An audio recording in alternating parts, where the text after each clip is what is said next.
ശിവരാത്രിയോടനുബന്ധിച്ച് 2-3 സമ്മേളനങ്ങൾ ഒരുപക്ഷെ ചിലപ്പോൾ നമ്മൾ ഇവിടെ നടത്താറുണ്ട്. അതിവിടെ വരുന്ന ജനങ്ങളുടെ ഒരു കൂട്ടായ്മയും പങ്കാളിത്തവും ഒക്കെ കണക്കിലെടുത്തുകൊണ്ടാണ് അത് തയ്യാറാക്കുന്നത്. ഈ വർഷം ഇതിനെക്കുറിച്ച് ചിന്തിക്കുമ്പോൾ പ്രധാനമായും ഗുരുധർമ്മ പ്രചരണ സഭയുടെ പ്രധാന ഭാരവാഹികളെ പങ്കെടുപ്പിച്ചുകൊണ്ടുള്ള ഒരു സമ്മേളനം നടത്തണമെന്ന് തീരുമാനിപ്പിച്ചോ ആ സമയത്ത് അതിൻ്റെ ടൈറ്റിൽ, അതിൻ്റെ വിഷയം എന്തായിരിക്കും എന്നുള്ളതിൽ രണ്ടാമതൊന്നും ആലോചിക്കേണ്ടി വന്നില്ല. എല്ലാ ധർമ്മപ്രചരണങ്ങളുടെയും അടിസ്ഥാനം എന്നത് മനുഷ്യ നന്മയ്ക്ക് തന്നെയാണ്. ശ്രീനാരായണ ഗുരുദേവൻ്റെയും പ്രവാചകൻ്റെയും യേശുക്രിസ്തുവിൻ്റെയും എന്നുവേണ്ട ലോകത്തെ വെളിച്ചത്തിലേക്ക് നയിച്ച എല്ലാ മഹാത്മാക്കളുടെയും ധർമ്മത്തെ, അവർ ഉയർത്തിപ്പിടിച്ച ആശയത്തെ ജനങ്ങളുടെ അല്ലെങ്കിൽ ലോകത്തിൻ്റെ ശാന്തിക്കായി, നന്മയ്ക്കായി ഉപയോഗപ്പെടുത്തുക, അതിനെ പ്രചരിപ്പിക്കുക എന്നത് തന്നെയാണ്. വളരെ ആകസ്മികമായി ഉണ്ടായ അതെന്ന് നമ്മൾ വിശ്വസിക്കുന്ന പ്രളയം, അല്ലാതെയൊക്കെ അതിനെക്കുറിച്ചുള്ള കാരണങ്ങൾ പറഞ്ഞു കേൾക്കുന്നുണ്ട്. പക്ഷേ ഈ പ്രളയ സമയത്ത് ഈ അദ്വൈതാശ്രമം വെള്ളം വിഴുങ്ങുമെന്ന് ഞാനൊരിക്കലും സ്വപ്നത്തിൽ പോലും വിചാരിക്കുന്നില്ല. പ്രിയപ്പെട്ട ഇമാം ഇന്ന് എപ്പോഴോ പറയുകയുണ്ടായി, ഇവിടെ വെള്ളം കയറില്ല എന്നുള്ള ഒരു അഹങ്കാരത്തോട് ഞാനിവിടെ ഇരുന്നു എന്ന്. ശരിയാണ്, ഒരു തെല്ല അഹങ്കാരത്തോടുകൂടി തന്നെയാണ് ഞാനിവിടെ ഇരുന്നത്. ഒരു ദിവസം ഈ മഴ തുടങ്ങുകയും വെള്ളം കുട്ടനാടിനെ വിഴുങ്ങുകയും ചെയ്ത സമയത്ത് ഒരു വൈകുന്നേരം ഈ മുൻനിരയിലിരിക്കുന്നതിൽ എൻ്റെ സുഹൃത്തായ ജോമനച്ചൻ എന്നെ വിളിക്കുകയുണ്ടായി. സ്വാമി, നമുക്ക് കുട്ടനാട്ടിലേക്കൊരു സഹായം എത്തിച്ചു കൊടുത്താലോ, നമുക്കത് ചെയ്തുകൂടെ എന്ന് അദ്ദേഹം ചോദിച്ചു.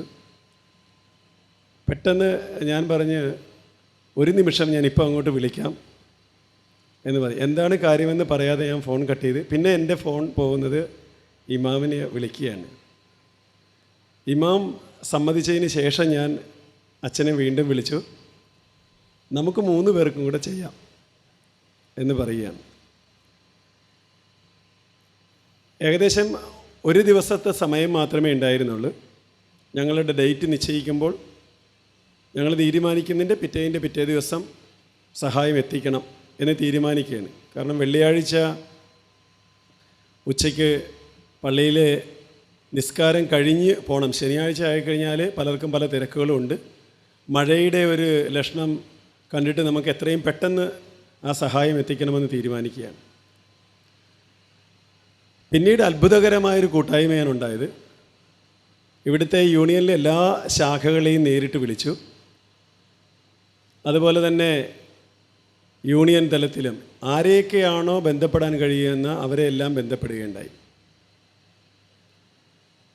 എന്തുകൊണ്ടാണ് ഇവരെ 2 പേരെയും മാത്രം ഇതിലൊരു അനുമോദിക്കുക എന്നുള്ളതിലേക്ക് തിരഞ്ഞെടുത്തതെന്നുകൂടെ നമ്മൾ ചിന്തിക്കേണ്ടതുണ്ട്, അറിയേണ്ടതുണ്ട്. ഈയൊരു സമയത്ത് ഇത്തരം ഒരു ആശയം നമ്മുടെ മനസ്സിലേക്ക് ആദ്യം കൊണ്ടുവന്നത് CST പള്ളിയിലെ പ്രിയപ്പെട്ട എൻ്റെ സുഹൃത്ത് യോമാനച്ചൻ്റെയിൽ നിന്ന് തന്നെയാണ്.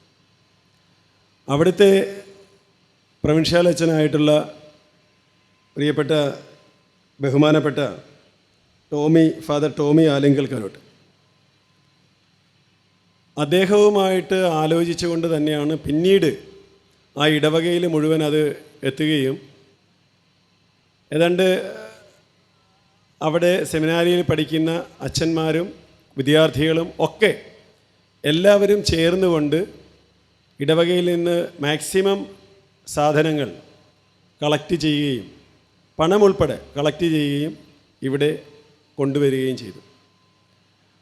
അങ്ങനെ അതുമായി ബന്ധപ്പെട്ട ഏതാണ്ട് 18ഓളം വീടുകൾ തന്നെ CST സഭയുടെ നേതൃത്വത്തിൽ ഇതിനകം നിർമ്മിച്ച് നൽകുകയുണ്ടായി.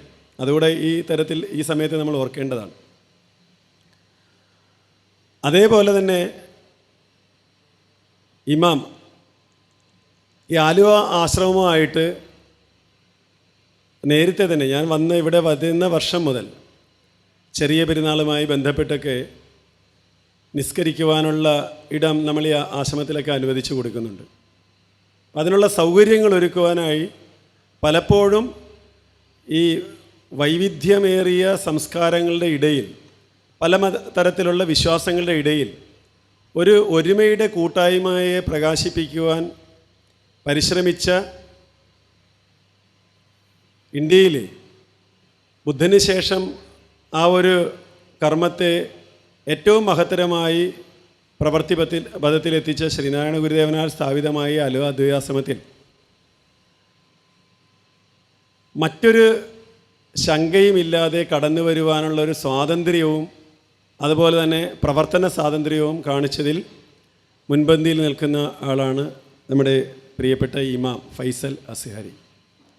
പല പരിപാടികളിലും ഞങ്ങൾ ഒരുമിച്ച് പങ്കെടുക്കുകയുണ്ടായി. ഈ ഒരു സമയത്ത് പ്രളയം വരുന്ന സമയത്ത് സെമിനാരിയിൽ നിന്നും അതുപോലെ തന്നെ ഇമാമിൻ്റെ കീഴിൽ ആ പള്ളിയിൽ നിന്നും അതുപോലെ തന്നെ അവരുടെ ഇടയിൽ പ്രവർത്തിക്കുന്ന ചെറുപ്പക്കാരായ അനേകം പേർ ഒരു ദിവസം കൊണ്ട് 9 ലോഡ് സാധനങ്ങളാണ് ഞങ്ങൾ ഇവിടുന്ന് കൊണ്ടുപോകുന്നത്, ഇവിടെ എത്തിക്കുകയുണ്ടായി. പെട്ടെന്ന് എങ്ങനെയാണ് ഇവരെ ഇത് എത്തിക്കുന്നതെന്ന് എനിക്ക് തന്നെ ആശ്ചര്യമായി. രാത്രി മുഴുവൻ ഇവിടെ നിൽക്കുകയും നിസ്കരിക്കുന്ന സമയമാകുമ്പോൾ നമ്മുടെ ഇതിനകത്ത് തന്നെ ഈ ബിൽഡിങ്ങിൽ തന്നെ നിസ്കരിക്കുകയും രാത്രി ഞങ്ങൾ കപ്പയും മുളക് അരച്ചതും ഒക്കെ ഉണ്ടാക്കി കട്ടൻ ചായയൊക്കെ ഇട്ട് കൊടുത്തുകൊണ്ട് 2 മണി 3 മണി വരെയൊക്കെയാണ് ആ സമയത്ത് ഞങ്ങൾ. അതുപോലെ തന്നെ എന്തെങ്കിലും ഒരു ആവശ്യം വന്നു കഴിഞ്ഞാൽ രാത്രി പ്ലാസ്റ്റിക് കവർ തീർന്നു കഴിഞ്ഞാൽ കരീം എന്ന് പറയുന്ന ഒരു സുഹൃത്തുണ്ട്, ഉടനെ ഫോണിൽ വിളിക്കാനിടെ കട തുറക്കുക. അപ്പോൾ കട തുറക്കുന്ന രാത്രി അതിൻ്റെ പൈസയെക്കുറിച്ചോ അല്ലെങ്കിൽ അതിനെക്കുറിച്ചൊന്നും ചിന്തിക്കുന്നേ ഇല്ല. ഞാനും അതിനെക്കുറിച്ചൊന്നും ഇതുവരെ ആലോചിച്ചിട്ടുമില്ല. ആവശ്യമുള്ളത് പറയുന്നു, അവരെവിടുന്നെങ്കിലും സംഘടിപ്പിച്ചവിടെ കൊണ്ടുവരുന്നു. രാത്രി മുഴുവൻ നമ്മുടെ SNDP യോഗത്തിൻ്റെയും അതുപോലെ തന്നെ ശ്രീനാരായണ ഭക്ത സമൂഹത്തിൻ്റെ ആ സജ്ജനങ്ങൾ അതിൻ്റെ പ്രവർത്തകർ വരുന്നതിനേക്കാൾ ഉപരി കൂടുതലായി അത്യധികം ശ്രദ്ധയും ഒരു സഹകരണം കാണിച്ചുകൊണ്ട് ഇവർ രണ്ടുപേരും ഇവിടെ നിന്ന് പ്രവർത്തിക്കുന്നത് കണ്ടപ്പോൾ സത്യത്തിൽ നമ്മളൊരു ഫോൺ ചെയ്തിരുന്ന സമയത്ത് എല്ലാം മറന്നുകൊണ്ട് ഇവിടെ എത്തിച്ചേരുകയും അതോടൊപ്പം തന്നെ ഗുരുധർമ്മ പ്രചരണ സഭയുടെയും ഇതര ശ്രീനാരായണ പ്രസ്ഥാനങ്ങളുടെയും വിശ്വാസികളും ഭക്തന്മാരുമൊക്കെ അവരാൽ കഴിയുന്ന ചെറുതും വലുതുമായ സംഭാവനകളുമായും സാധനങ്ങളുമൊക്കെ ആയിട്ട് ഇവിടുന്ന് വണ്ടി പുറപ്പെടുന്നതിൻ്റെ മുൻ സമയം വരെ ഏതാനും മിനിറ്റുകൾക്ക് മുമ്പ് വരെ ഈ ആശ്രമത്തിൽ എത്തിച്ചേരുന്നുണ്ടായിരുന്നു. അത് മറ്റുള്ളവരെ സഹായിക്കുക എന്നുള്ള ഒരു വലിയ ഒരു മനസ്സ് നമ്മുടെ ഉള്ളിൽ ഉള്ളതുകൊണ്ട് തന്നെയാണ്. പിന്നീടുണ്ടായ സംഭവങ്ങൾ നമുക്കെല്ലാം അറിയാവുന്നതാണ്. ഞാൻ ഉൾപ്പെടെ ഇവിടുന്ന് ഇറങ്ങി ഓടിപ്പോകേണ്ടി വന്നു.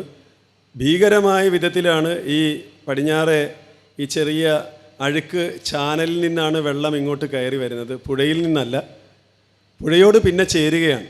ഈ താഴ്ന്ന പ്രദേശത്തു നിന്ന് വെള്ളം കയറി കഴുകി ഈ പുറത്തേതാണ്ട് 9 അടിയോളം ഹൈറ്റിലേക്ക് വെള്ളം കയറുക എന്ന് സങ്കല്പിച്ച് നോക്കുക.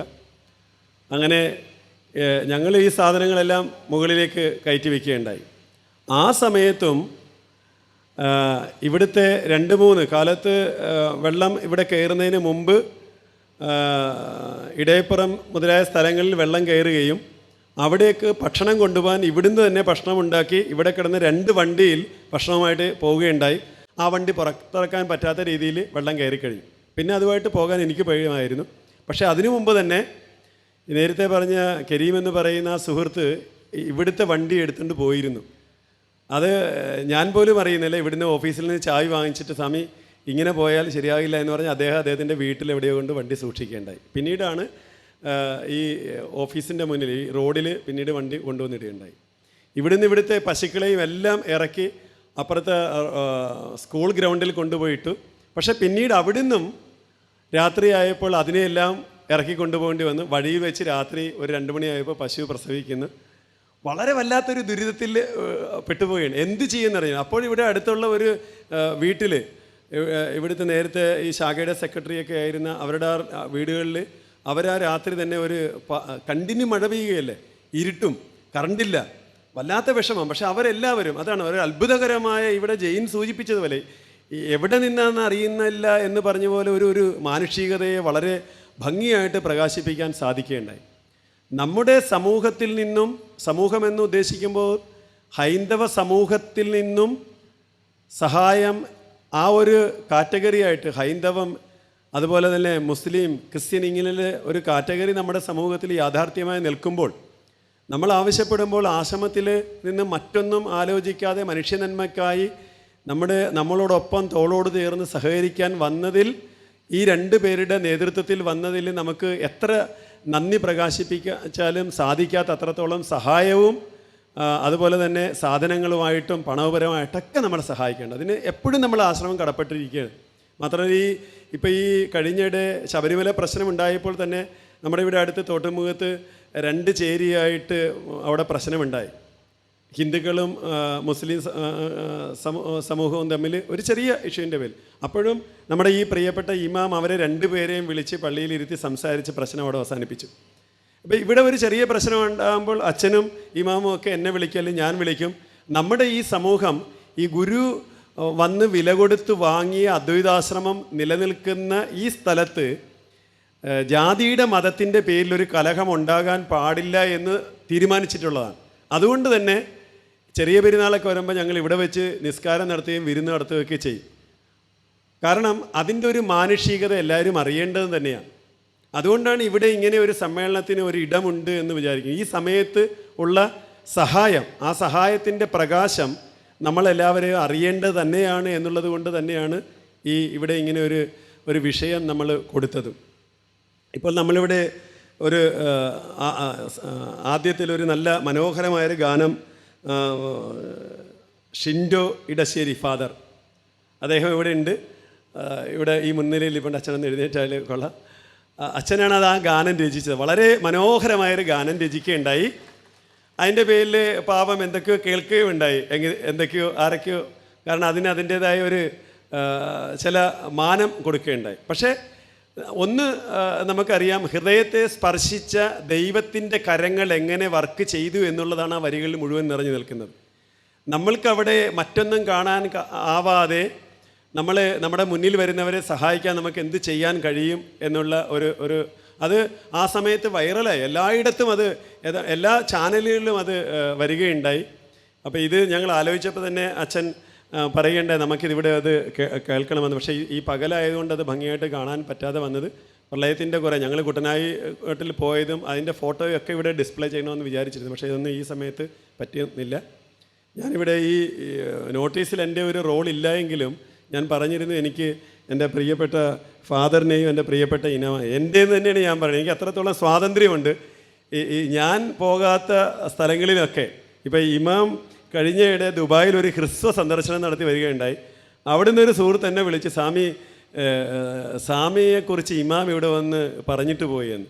പിന്നീട് എനിക്കറിയാൻ കഴിഞ്ഞു, പല സ്ഥലങ്ങളിലും പോകുമ്പോഴൊക്കെ ഇമാം എന്നെക്കുറിച്ച് പറയാറുണ്ട്, ഞങ്ങളുടെ ഈ ഒരു സഹകരണത്തെക്കുറിച്ച്. അപ്പം ഇമാം പിന്നെ എന്നോട് പറയും, സ്വാമി അടുത്ത പ്രാവശ്യം നമുക്ക് ഗൾഫിൽ പോകുമ്പോൾ നമ്മുടെ സമൂഹത്തിൻ്റെ ഇടയിൽ സ്വാമിയും കൂടെ വരണം, അവിടെ പോയി നമുക്ക് ഒരു പരിപാടിയൊക്കെ നടത്തിയിട്ട് പോകണമെന്ന് പറയുകയുണ്ടായി. അപ്പോൾ അതുകൊണ്ട് നമ്മുടെ സമൂഹത്തോടൊപ്പം ചേർന്ന് നിന്നുകൊണ്ട് പ്രവർത്തിക്കാൻ ഇവരുടെ മനസ്സ്, ഇവർ കാണിച്ച ആ ഒരു വലിയ സ്നേഹത്തിൻ്റെയും സഹകരണത്തിൻ്റെയും നമ്മളെന്നും അദ്വൈതാശ്രമവും നമ്മുടെ സമൂഹവും എന്നും കടപ്പെട്ടിരിക്കുന്നു എന്നുകൂടെ ഈ സന്ദർഭത്തിൽ അറിയിക്കുകയാണ്. ഇവരെ 2 പേരെയും അദ്വൈതാശ്രമം ആദരിക്കുന്നു എന്ന് പറയുമ്പോൾ നമ്മുടെ സമൂഹം മുഴുവൻ അതിൽ കടപ്പെട്ടിരിക്കുന്നു. ഗുരുധർമ്മ പ്രചരണ സഭയും SNDP യോഗവും അദ്വൈതാശ്രമവും നമ്മുടെ ശ്രീനാരായണ പ്രസ്ഥാനങ്ങളിലുള്ള എല്ലാ സജ്ജനങ്ങളുടെയും അകമഴിഞ്ഞ ഇഷ്ടവും നന്ദിയും സ്നേഹവും ഈ സമയത്ത് ഈ രണ്ട് മഹത് വ്യക്തികളെ അറിയിക്കുകയാണ്. ഈ രണ്ട് വ്യക്തികളെയും ഈ സമയത്ത് ആദരിക്കുകയാണ് നമ്മൾ.